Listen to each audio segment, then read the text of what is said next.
મુખ્યપ્રધાન ભૂપેન્દ્ર પટેલ આવતીકાલે પ્રયાગરાજ જશે। મહાકુંભમાં તેઓ સંગમ સ્નાન કરશે। ઉત્તર પ્રદેશના મુખ્યપ્રધાન યોગી આદિત્યનાથ સાથે પણ મુલાકાત કરશે। તો માહિતી મળી રહી છે તે અનુસાર આવતીકાલે મુખ્યપ્રધાન ભૂપેન્દ્ર પટેલ ઉત્તર પ્રદેશ પ્રયાગરાજ જશે। કિંજલ અમારા પોલિટિકલ એડિટર વધુ વિગત આપી રહ્યા છે। કિંજલ, શું માહિતી?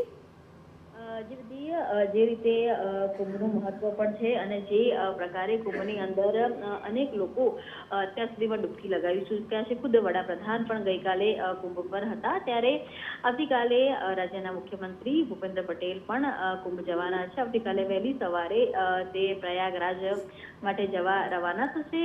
કુંભમાં જે સ્નાન છે તે કરશે। તેની સાથે જ યુપીના જે મુખ્યપ્રધાન છે યોગી આદિત્યનાથ તેમના સાથે પણ મુલાકાત કરશે। કુંભમાં એક આખું જે ગુજરાત માટેના શ્રદ્ધાળુઓ માટેનું પણ એક આખું પેવેલિયન બનાવવામાં આવ્યું હતું। ટોલ ફ્રી નંબર સાથેનું એક આખું સેટઅપ ઊભું કરવામાં આવ્યું હતું, તેની પણ મુલાકાત લેશે। ત્યાં જે હસ્તકલાના 15 જેટલા સ્ટોલ હતા તે ઊભા કરવામાં આવ્યા હતા। તો જે ગુજરાતની સંસ્કૃતિને લઈને જે પેવેલિયન બનાવવામાં આવ્યું તેની પણ મુલાકાત લેશે અને મોડી સાંજે તે અમદાવાદ પરત આવશે। ઓકે કિંજલ, આભાર તમામ માહિતી બદલ। તો સંગમ સ્નાન, ગુજરાત પેવેલિયનની મુલાકાત, આ તમામ મુખ્ય કાર્યક્રમો આવતીકાલના મુખ્યપ્રધાનના રહેવાના છે।